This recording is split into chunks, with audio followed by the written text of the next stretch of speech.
Selamat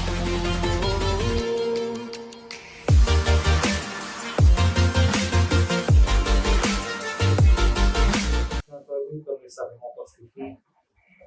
Partai Persatuan Pembangunan akan melakukan muktamar ke-9 di Makassar, Sulawesi Selatan pada pertengahan Desember 2020. Ada berbagai agenda yang akan dilakukan di sana. Salah satunya adalah pemilihan ketua umum untuk periode 2020-2025. Bersama ini kami ingin mendatang khusus salah satu calon ketua umum Partai Persatuan Pembangunan di Muktamar 9 di Makassar. Saat ini saya sudah bersama dengan Bapak Ahmad Mukwar yang kebetulan hari ini masih menjabat sebagai anggota Dewan Perwakilan Daerah dari Provinsi Jawa Tengah. Untuk itu kita dengarkan wawancara selanjutnya. Assalamualaikum Pak Mukwar. Waalaikumsalam warahmatullahi wabarakatuh. Apa kabar Pak Mukwar? Baik, jadi saya kira saya koreksi bahwa saya sekarang ini sudah tidak lagi menjabat di jabatan publik ya. Jadi sekarang ini saya leluasa untuk mengapresiasi dunia politik, termasuk adalah dunia pendidikan yang sedang akan muktamar beberapa waktu yang akan datang, pada tanggal 19 sampai dengan 21 Desember yang akan datang. Pak Mukwar, mungkin sebelum masuk ke yang hal pokok, boleh tahu bagaimana pendapat Pak Mukwar Partai Persatuan Pembangunan sebagai dulu tempat Bapak di DPR akan mengadakan muktamar 10 di Makassar, Sulawesi Selatan? Ya, partai ini sebetulnya adalah partai yang tertua di Indonesia ini. Jadi ketika itu lahir 5 Januari tahun 1973 yang merupakan fungsi dari aktivitas politik 4 partai politik pada waktu itu. Yang pertama adalah Partai Nahdlatul Ulama, lalu yang kedua adalah Partai Muslimin Indonesia, lalu yang ketiga adalah Partai Syarikat Islam Indonesia, lalu yang keempat adalah Partai Islam Tarbiyah Indonesia. Ya, jadi 4 partai ini yang zaman tahun 73 bulan Januari itu secara sadar melakukan satu proses fusi politik menjadi satu, yaitu Partai Persatuan Pembangunan. Nah, kenapa fusi politik? Karena memang NU masih tetap ada, ya, Perti masih tetap ada, SI masih tetap ada, kemudian juga satu lagi adalah Partai Muslimin Indonesia juga ada. Jadi hanya yang berkaitan dengan kegiatan politik yang kemudian disatukan, difusikan ke dalam Partai Persatuan Pembangunan. Jadi partai ini adalah partai yang lama sebetulnya. Nah, karena itu, kalau kemudian itu yang pertama, lalu yang kedua adalah kalau bicara P3 adalah dia tetap merupakan partai yang reliable dengan apa yang menjadi tujuan nasional kita. Jadi sebagaimana negara kesatuan Indonesia.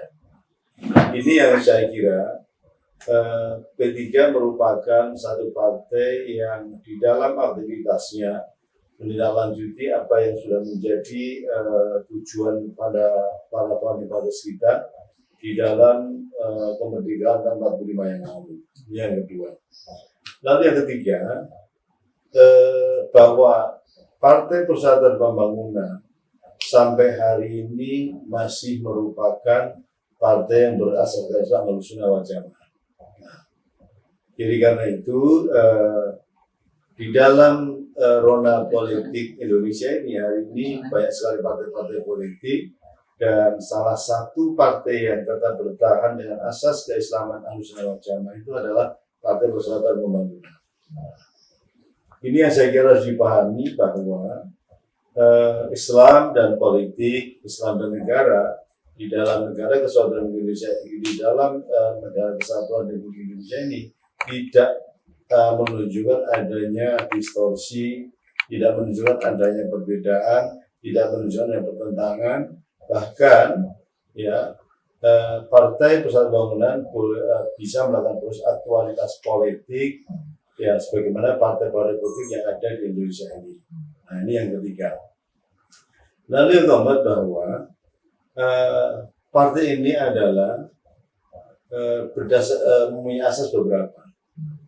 Salah satunya adalah P3 ini secara sadar meletakkan ibadah itu sebagai asas pembangunan, asas keberadaan partai politik yaitu P3 ini. Lalu karena itu, ini yang perlu disadari oleh kita semua, oleh warga P3 utamanya dan warga negara Indonesia pada umumnya, bahwa dalam keterlibatan di dalam proses politik Indonesia ini, P3 berdiri dengan asas, salah satu di antara 6 asas adalah asas yang kita sebut ibadah. Lalu asas yang lain misalnya adalah asas yang kita kenal dengan amar ma'ruf nahi munkar. Nah, ini yang saya kira amar ma'ruf nahi munkar ini adalah asas yang mendasari P3 di dalam gerakannya bermasyarakat, berbangsa, bernegara, khususnya adalah berumat dan beragama. Itu adalah dengan asas yang kita sebut dengan amar ma'ruf nahi munkar tersebut. Sehingga pada koridor amar ma'ruf nahi munkar ini sebetulnya ada proses yang sepanjang itu berkaitan dengan upaya-upaya melakukan proses kebaikan dan pencegahan terhadap kemungkaran, saya kira P3 berada di dalam domain tersebut. Ini kalau kita bicara salah satu lagi di antara asas P3.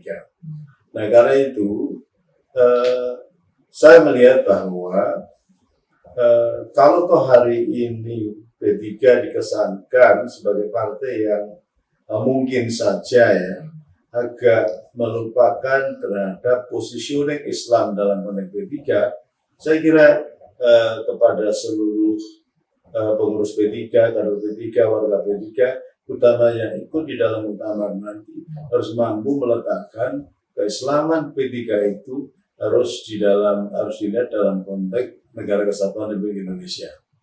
Nah, karena sudah terbukti, jadi sejak kelahiran sampai hari ini P3 lah yang secara dinamis ya, secara progresif juga mampu melakukan upaya-upaya yang salah satunya adalah pada tatanan legislasi adalah mengkonversi norma-norma keagamaan, value-value keagamaan, nilai-nilai keagamaan ke dalam hukum positif Indonesia. Nah ini yang saya kira salah satu ruang demokrasi di Indonesia ya yang berlaku di negara kesatuan Republik Indonesia ini, sehingga dengan demikian sepanjang itu masih dalam kerangka asas Partai Persatuan Pembangunan, maka wajib hukumnya P3, warga P3, kader P3, aktivis P3, dan utamanya pengurus P3 harus mampu mengaktualisasikan nilai-nilai keagamaan, nilai-nilai keislaman di dalam kemasyarakatan, kenegaraan, dan kebangsaan. Ini yang saya kira menjadi jati diri P3, dan karena itu P3 tidak boleh kemudian latah menyamakan diri dengan partai-partai lain yang ada di Indonesia. Karena memang P3 mempunyai asas, mempunyai mukadimah, mempunyai dasar keberadaannya adalah sebagai partai politik yang ada di Indonesia yang berdasarkan Islam itu. Kus di muktamar ini apa yang harus dijawab oleh P3 tadi? Nah, soal-soal yang Bapak kemukakan. Saya kira apa yang harus dihasilkan? Saya kira begini ya, evaluasi terhadap sebuah partai ya, karena apakah dia partai nasionalis, partai agamis, kemudian partai-partai yang lain sekalipun, ini kan kita berada di dalam ruang demokrasi. Karena itu bagaimana kita bisa melakukan maksfoming, kita bisa melakukan sosialisasi, kita bisa melakukan pendidikan, kita bisa melakukan perkaderan ya. Di dalam visi keislaman P3 ini, yang untuk kemudian secara demokratis harus mampu bersaing dengan partai lain yang mempunyai latar belakang, budaya, asas yang berbeda dengan P3. Sehingga ruang demokrasi ini harus dimaknai sebagai ruang yang level playing fieldnya, lapangan ruang untuk kompetisi ini adalah disepakati kita adalah di dalam negara kesatuan Indonesia itu. Nah, dari tolak ukurnya adalah, pertama adalah kalau kita lihat P3 adalah apakah kemanfaatan P3 bagi masyarakat bangsa negara ini sudah signifikan belum? Mulai dari tingkat nasional, tingkat provinsi sampai dengan tingkat kabupaten kota, bahkan sampai juga tingkat misalnya kecamatan, kelurahan dan desa. Karena memang ruang-ruang Indonesia ini adalah ruang milik partai politik, ruang kompetisi antar partai politik. Mampukah kemudian P3 bisa mendapatkan itu semua di dalam persaingan dengan partai-partai lain? Nah, itu yang pertama, yang sifatnya kualitatif. Lalu yang kedua adalah kalau kemudian tolok ukur partai itu adalah pemilihan umum, ya, terutama pemilihan umum legislatif, maka secara objektif, ya, barangkali tidak hanya Partai Persatuan Pembangunan saja, tapi bahwa semua partai politik menjadikan hasil pemilu legislatif itu adalah sebagai tolok ukur keberadaannya. Ya, signifikan atau tidak, ya, dia dapat banyak atau tidak, itu menunjukkan bahwa eksistensialitas sebuah partai dalam P3 itu sangat ditentukan oleh sebuah mekanisme pemilihan legislatif tersebut. Nah, karena itu kemudian dalam konteks legislatif maka kita bisa lihat mulai tahun 77 sampai hari ini, saya kira dari sisi 77, kemudian 82, 87, 92, 97, 99, 2004, 2009, 2014, 2019, P3 itu pernah ikut pemilu sebanyak 10 kali. Dan hari ini kita tahu semua bahwa P3 itu kali ini mendapatkan 19 kursi DPR dari 575 jumlah kursi yang ada di DPR ini. Nah, saya kira ini adalah sebuah titik terendah ya keberadaan P3 di dalam panggung nasional. Nah, sehingga PR kita semua, terutama adalah Muktamiri dan juga seluruh yang terlibat di dalam Tamar adalah harus membuat strategi, harus membuat siasat, harus membuat terobosan bagaimana agar P3 ini mampu eksis dengan lebih dari 19 yang ada ini.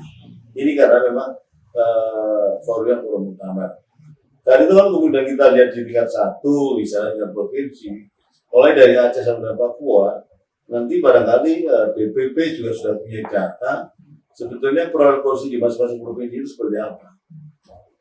Belum kemudian di 500 sekian, 500 berapa, 14, ya, kabupaten kota ada di Indonesia.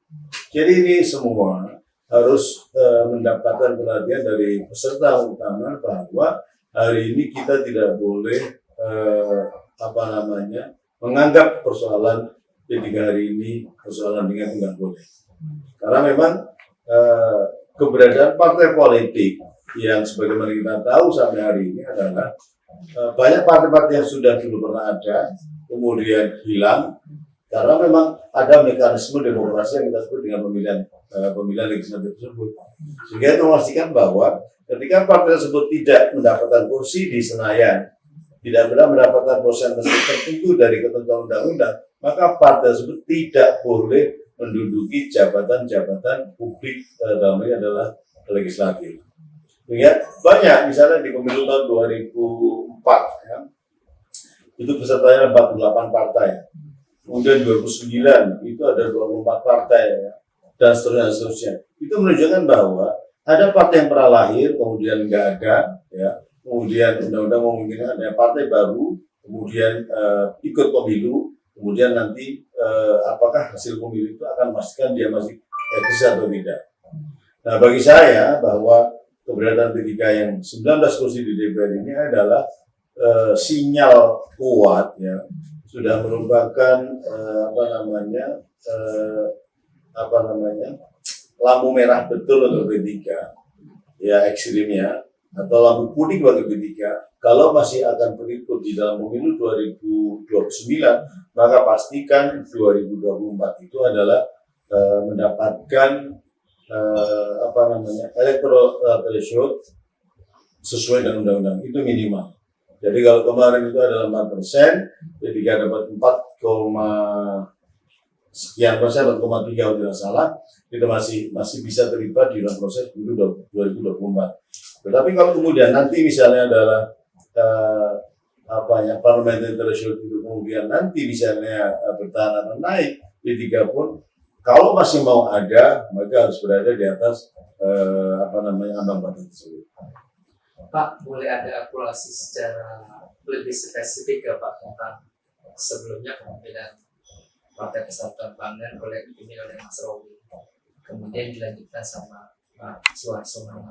Apa yang gaya kepemimpinan atau apa yang kira-kira yang perlu istilah sempurnakan lah? Saya tidak masuk pada soal mereka soal kepemimpinan siapa, tapi tolak ukurnya jelas.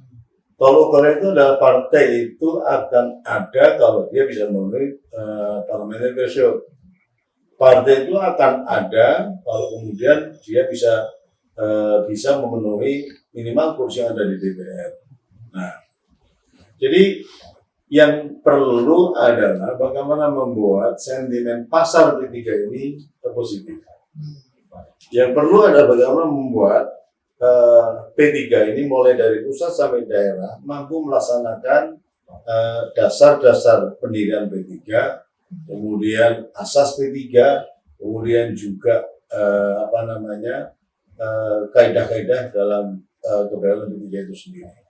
Sehingga dengan demikian ya, yang perlu hari ini bagaimana P3 secara organisatoris ini mampu bisa bersaing dengan partai-partai lain di dalam pemilu, utamanya pemilu 2024 yang akan datang. Sehingga saya tidak mau masuk pada wilayah apa bedanya Pak Romi dan Pak Harso. Karena itu saya kebetulan kan hari ini jabatan saya di partai adalah anggota Majelis Tinggi Dewan Pimpinan Pusat Partai Persatuan Bangunan. Pak, ini kan Bapak dibilang tadi akhlakul karim mahir, yang satu yang diusung Partai Persatuan Bangunan. Cuman seperti ini yang duduk di ketua ini selalu dapat kursi panas gitu Pak. Beberapa selalu terjerat di korupsi Pak Terakhir Mas Romi.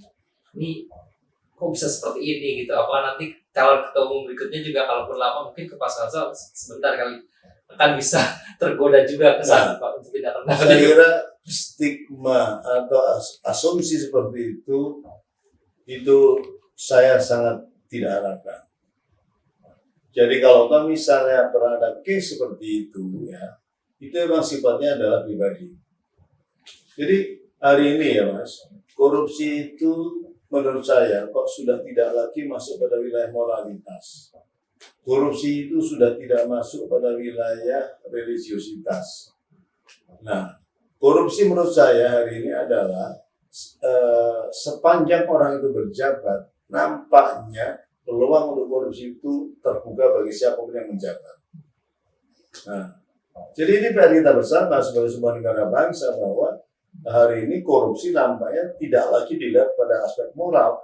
Orang korupsi kemudian diproses hukum, kemudian di penjara, ya tidak ada lagi hari ini orang malu, nggak ada lagi. Jadi perlu dibangun bahwa korupsi itu adalah budaya malu misalnya, bagian dari budaya malu. Jadi karena itu tidak hanya PR kita, tapi juga PR P3, juga PR partai-partai yang lain, juga PR para birokrat, aparatur sipil negara, PR juga kepolisian, tentara nasional, dan semua yang lain. Ya, kalau kemudian negara ini akan baik, maka kita salah satunya adalah bagaimana agar korupsi itu bisa dikurangi secara signifikan. Karena tidak berkaitan dengan apakah dia partai politik atau tidak. Jadi faktanya kalau kemudian kita bicara data koruptor, itu ya bagian salah satunya adalah dari partai politik. tapi misalnya ada bupati, ada wali kota, ada gubernur, ada menteri, ada pegawai BUMN.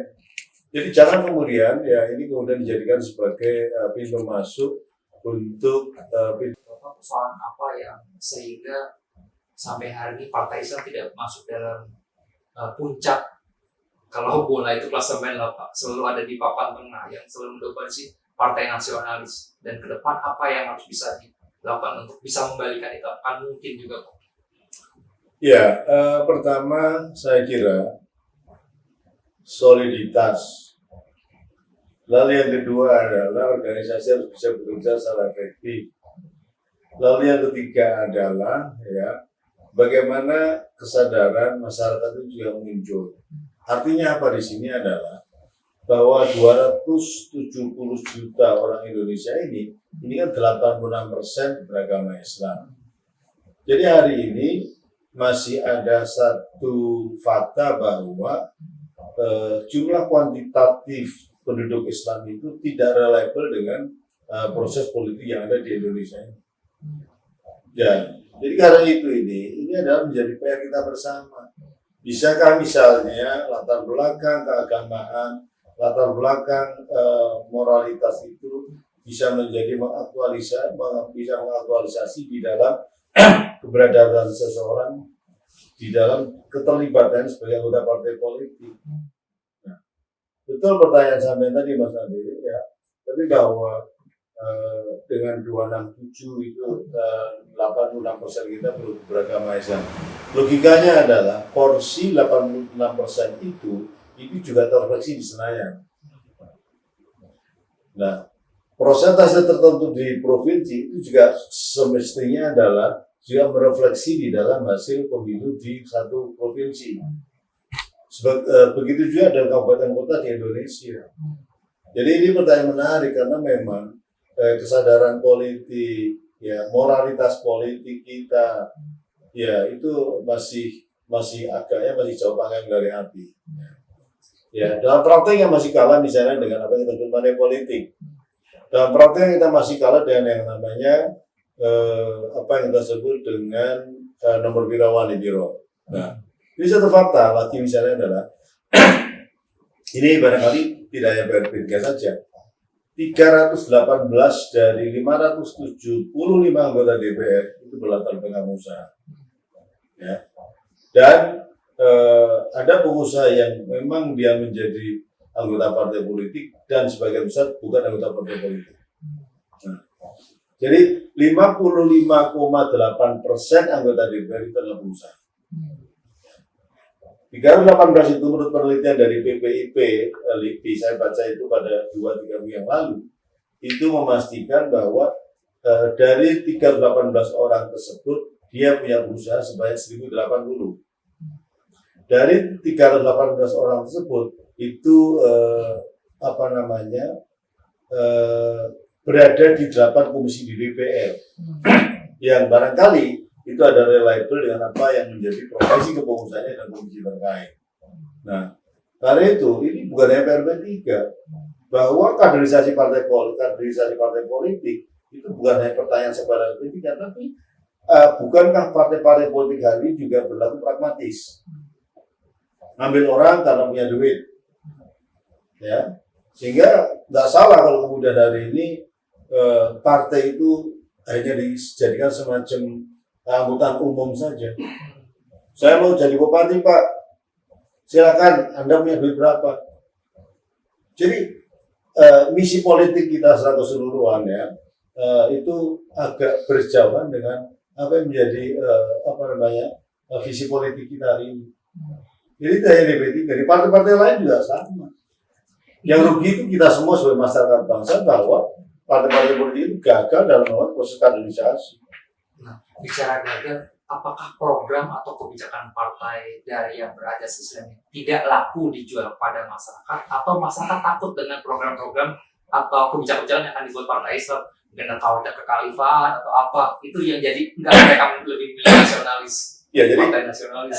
P3 udah teruji Mas. Jadi saya nggak ragu, masyarakat nggak rugi lagi, nggak ragu lagi. Dan masyarakat pun juga merasa rugi waktu ini nggak ada. Bahkan hari ini dalam tataran strategis nasional kita ya. Saya komunikasi dengan teman-teman yang dalam lingkup strategis politik ya. Mereka katakan bahwa P3 harus ada. Kenapa? Partai ini sudah teruji. Partai ini berada di dalam posisi di tengah Ahlussunnah wal Jamaah. Partai ini tidak menunjukkan ekstremitas di dalam implementasi keagamaannya. Partainya sudah sangat well di dalam negara kesatuan Republik Indonesia. Sehingga karena itu P3 ini masih dilihat secara positif strategis oleh teman-teman yang berada di dalam P3. Nah, persoalannya adalah bagaimana kita salesmanship kita kalau salesmanship barangkali terlalu dalam bahasa pasar ya.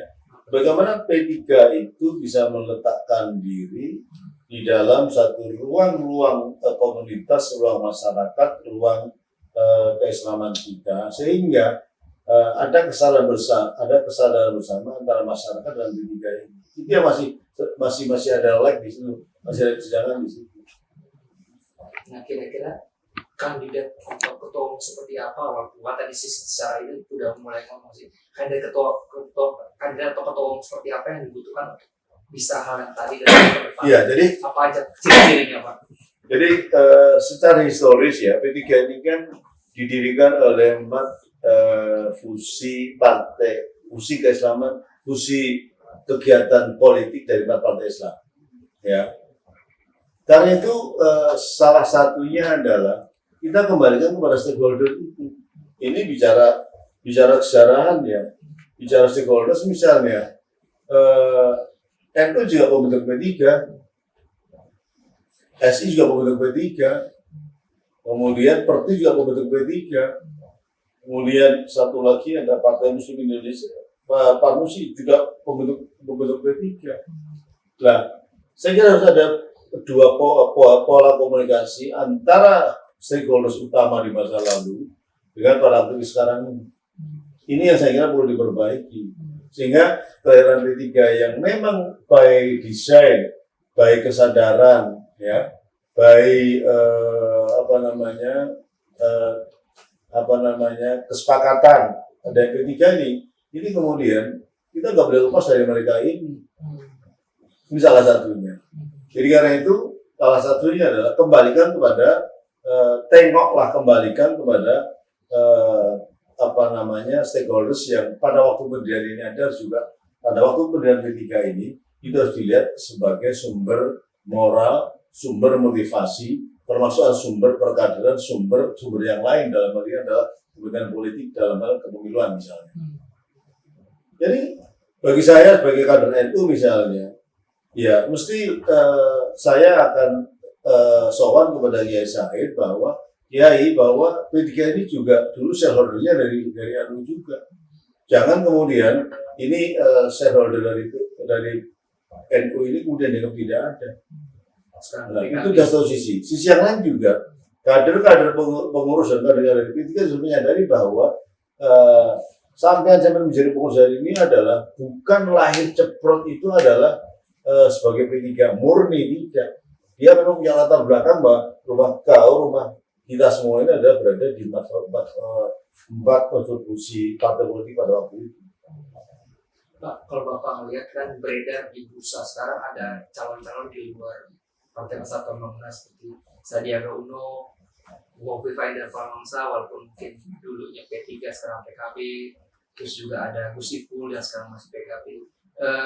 Gimana? Apakah memang istilahnya perlu gitu? Apakah kehabisan kader di P3 sekarang? Saya tidak terlalu ekstrim apakah mereka dari dalam ataupun dari luar. Tetapi yang kedua adalah dia harus secara posisional. Kalau mau masuk pada ruang P3, ya anggaran dasar rumah tangga dibaca. Soal kemudian keinginan warga partai untuk memilih misalnya yang catching misalnya, monggo saja. Tapi ada mekanismenya di situ. Kayak kemudian sampai misalnya mobil Mercy itu bagus ya. Semua orang kenal mobil Mercy. Tapi bahwa tidak semua orang kenal misalnya mobil-mobil yang lain. Ya kan? Kalau suruh milih, ya dalam tatanan imajinatifnya jelas milih terbaik. Tapi bahwa untuk mendapatkan itu kan juga nggak mudah.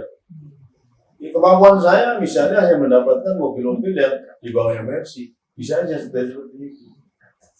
Nah, jangan kemudian dibandingkan bahwa imajinatifnya konstituen imajinatif masyarakat itu kemudian jangan kemudian diterima secara global, secara mentah-mentah bahwa dia harus menjadi situ. Ya masuklah. Jadi orang Jawa bilang mancing acur-acir, masuk dulu, menyatu dan kemudian menjadi sebuah chemistry yang sama. Memang kadang-kadang perlu pemahaman ya antara apa yang menjadi keinginan teman-teman di bawah dengan apa yang secara konstitusional itu dipegang oleh organisasi parpol oleh P3 itu sendiri. Kalau masuknya di posisi wakil ketua umum, Loh, silakan aja. Ya, tapi bahwa seseorang itu ingin menjadi ketua umum, ketua wilayah, ketua cabang, itu harus minimal 1 periode dalam kepengurusan tersebut. Untuk menjadi ketua umum, ketua wilayah dan ketua DPC pengurus cabang P3. Jadi jangan dihadapkan bahwa Pak Sandi nggak boleh masuk. Siapa yang nggak bilang nggak boleh masuk? Saya kira Pak Sandi mempunyai kesempatan untuk berpikir bahwa benar enggak ini kalau saya masuk P3 itu ada jalan yang benar. Dan saya kira Pak Sandi sampai sekarang juga belum komentar. Baru dorong-dorong orang saja. Iya kan? Apa kemudian dorong-dorong orang itu yang menjadi wilayah publik itu kemudian harus juga serta-merta anggaran dasar menyesuaikan. Iya kan? Coba Pak Sandi komentar belum? Belum. Ngapain kita juga capek oleh situasi yang benar seperti itu? Coba buka pipa, udah komentar belum? Baru kita, Pak Saiful Yusuf, udah komentar belum? Baru kita mengkategorikan bahwa kalau Sandi eksternal, kalau buka Pak Saiful itu adalah setengah-setengah. Itu kan kata kita. Jangan-jangan mereka pun juga bodo amat kepada P3. Coba tanya Pak Sandi dulu, tanya Pak Saiful Yusuf, tanya kemudian buka pipa. Jangan kemudian kita membuat heboh ketika mereka juga ya EGP, emangnya gua pikirin. Coba wartawan, ngomong Pak Sandi kalau perlu. Pak Sandi, memang benar mau yang P3. Kalau kemudian saya dikasih misalnya lihat komentar teman-teman saya di Gerindra, mereka mengatakan bahwa nggak mungkin Pak Sandi ke sana. Itu kader terbaik kami. Kita tidak ikhlasan ke P3. Kan itu bisa dibaca dengan bacaan balik seperti itu. kalau tawaran capres mungkin gimana Pak? Mau juga. Apa itu? Beliau akan diusung jadi capres luar P3. Saya kira itu langkah yang tidak perlu dipikir oleh Sandi. Pemilu aja belum kok. Memang memangnya kemudian, ya mohon maaf, apakah situasi pasca 2024 ini, P3 akan mendapatkan situasi yang favorable untuk calon presiden? Makomnya makom hijau semua kita ini. Bukan kemudian reliable, P3 selama ini masih ada terus, itu doa kita bersama. Tapi bahwa dengan strategi yang menurun macam ini kan menjadi PR kita bersama, Mas. Pak, ada yang bilang salah satu agenda utama nanti menyatukan kembali tentang perselisihan antara Muktamar Jakarta sama Muktamar yang lain supaya.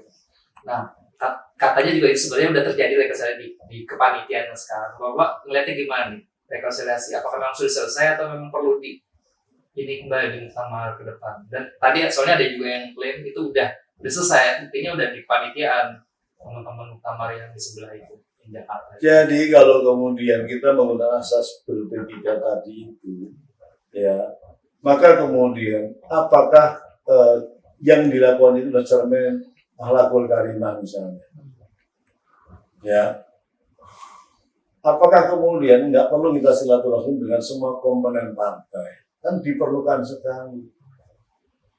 Jadi ruang besar Muktamar itu juga harus bisa menjadi ruang dialog. Dalam bahasa teknik barangkali dia harus menjadi clearance house ya. Clearance house bagi berbagai macam orang yang mempunyai pemikiran macam-macam untuk disatukan dalam Muktamar tersebut.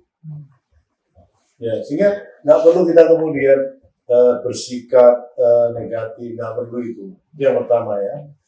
Lalu yang kedua misalnya adalah dalam akhlakul karimah masih ada yang bertanya misalnya mengenai posisi PLT. Ya, saya sampai hari masih mengatakan bahwa posisi PLT itu kembalikan pada anggaran dasar rumah tangga dulu deh. Nggak ada ya Pak? Bukan, Anda baca nggak bahwa PLT itu hanya beli jabat oleh wakil ketua umum. Setelah Pak Arso itu adalah dulunya bukan wakil ketua umum. Saya dekat dengan Pak Arso, saya juga sangat dengan beliau Pak Arso. Oke lah, ruang ini biar ruang bersama, ruang benar, maka sebaiknya Bapak mundur dulu. Mundur dulu aja di PLT. Siapa aja lah yang akan ditunjuk sebagai PLT ketua umum, sepanjang itu memenuhi koridor anggaran dasar rumah tangga. Hari ini jangan kemudian, hari ini ada yang berpendapat bahwa udahlah PLT itu dianggap benar semua. Yang penting kita muktamar. Nanti saya khawatir akan ada masalah baru lagi. Gitu loh. Tapi belum boleh mencalonkan. Loh, boleh Misalnya, saja. Pak, Tetapi bahwa apakah muktamar ini sah atau tidak ketika yang bukan data itu PLT. Jadi saya sudah sampaikan kepada beliau, sebaiknya kasih kesempatan wakil ketua umum untuk menjabat dulu deh sebagai PLT ketua umum agar tidak menimbulkan masalah di belakang hari. Tapi kemudian yang mengatakan bahwa fatwanya Mbak Mamun itu sebenarnya yang malu, hanya sekali diputuskan itu kemudian menjadi keputusan yang tidak boleh diberikan limitasi lagi, diberikan batasan. Padahal yang saya dengar misalnya adalah, namun setuju dengan Pak Arso sampai dengan pelantikan presiden, gitu kan? Mestinya kembalikan lagi lah kepada waktu yang ada.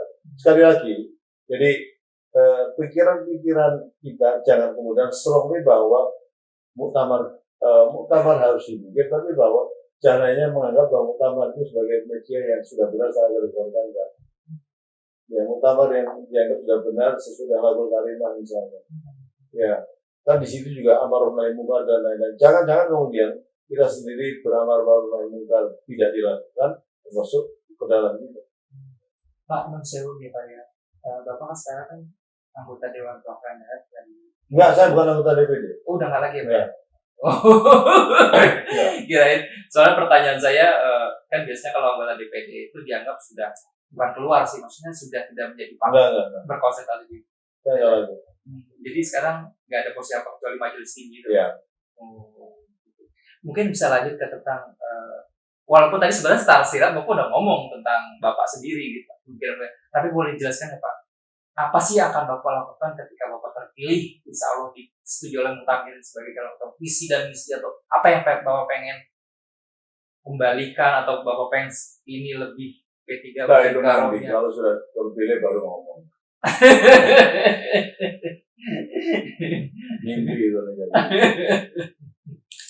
Terus mengenai dukungan sudah sampai sejauh mana Pak sekarang Pak? Nggak perlu saya ngomong. Mungkin berapa DPW, DPD. Komunikasi dilakukan itu. Jawa Tengah pasti dipegang ya Pak ya? Ya pokoknya komunikasi dilakukan. Ini gimana? Tapi petanya apakah dari Jawa, dari Sumatera, dari Selatan? Ya, karena itu teman-teman wilayah cabang yang punya suara itu berpikirlah objektif tanpa ada paksaan atau pengaruh orang lain. Tapi bahwa mereka perlu diskusi, belum mendapatkan informasi juga harus. Jadi letakkanlah dalam setting yang benar dalam berpartai ini. Tapi pas ini Pak, diselenggarakannya di Muktamar, terus pertengahan Desember setelah pilkada, ada pendapat tidak? Apa itu? Ini dilaksanakan di Muktamar, di Makassar setelah pilkada pertengahan Desember. Bapak emang ngomongnya pas ya? Ya memang kan itu dari cara partai. Kan habis pilkada. Mereka harus kamu kerasnya begitu. Pak, sebenarnya apa sih yang menjadi mimpi Bapak ya mungkin selalu dinamis memang sifat cita-cita itu. Tapi kira-kira apa yang ini? Apakah memang nanti ini ketua DPR kan belum Pak, ketua MPR apalagi, apakah akan mengarah ke sana? Belum. Enggak. Masih. Jabatan nggak boleh dicari, kerja nggak boleh. Nah, apa Pak sebenarnya cita-cita Bapak Pak? Ya itu menjadikan pendidikan dari partai besar. Titik itu. Berapa persentasenya kira-kira suaranya? Ya besar itu kan ya paling tidak ya seperti ketika ini pernah menjadi orang tua dan sebagainya kan itu kalau Masuk sudah nomor 2 ya. kan pernah besar ketika ini sekarang kan terpuruk bagaimana menjadi lebih besar lagi daripada sekarang ini. Pak, mungkin sekarang ceritakan tentang ini kan partai sebelum mengalami pasang surut, tapi Bapak tampaknya tetap berpegang teguh, tidak kemana-mana, tetap konsisten di partai Persatuan. Apa Pak ini buat Bapak? Apakah Bapak darah biru, maksudnya kakek, ayah, ibu, saudara ada di partai Persatuan sebelumnya? Nggak ada. Bagaimana? Saya ini aktif di P3 mulai 82. Dan kemudian saya berkali-kali menjadi anggota DPR dari P3. Jadi karena itu saya kira hari ini teman-teman yang di P3 itu ya tidak banyak lah ya yang punya daya juang lama di P3 itu sebagai pengabdian saya pada P3. Saya pernah di P3, sehari ini masih P3, saya pernah mendapatkan jabatan Bupati Yohana P3. Saya kira konsisten istiqomah itu harus kita lakukan siapapun. Awalnya itu diajak khusus atau memberanikan diri? Kalau dulu kan yang namanya NU sama P3 itu kan satu cairan. Jadi ketika itu Jawa Tengah itu dibikin Pak Karmani yang ketua P3 dan juga ketua P3. Kita itu aktif di NU itu kan hampir dipastikan aktif di P3. 80-an. Kok boleh ini agak keluar sedikit Pak? Sekarang ini aku bisa apa juga selain partai? Mungkin ada. Ya itu di Masjid Allah saja, nggak usah yang lain-lain. Ngomong-ngomong kabar Mas Robi gimana Pak? Apakah nanti? Saya nggak ada komunikasi. Lewat tahun kedua lah. Ya sekali ya. Keluarga gimana Pak tentang aktivitas Bapak yang banyak bersinggung di partai? Ya alhamdulillah seperti. Jangan wilayah pribadi. Oke, siapa apa? Nggak nyaman. Iya. Kayak pribadi itu kayak artis itu boleh. Bukan artis. Mungkin ada sisi humanis gitu Pak. Itu biasanya kan dalam perusahaan tertentu saja. Oke. Oh ini kayak apa namanya selebritis enggak. Pemirsa Kompas TV, demikianlah wawancara kami dengan Pak Mahfud Pohan sebagai yang dikabarkan sebagai salah satu kandidat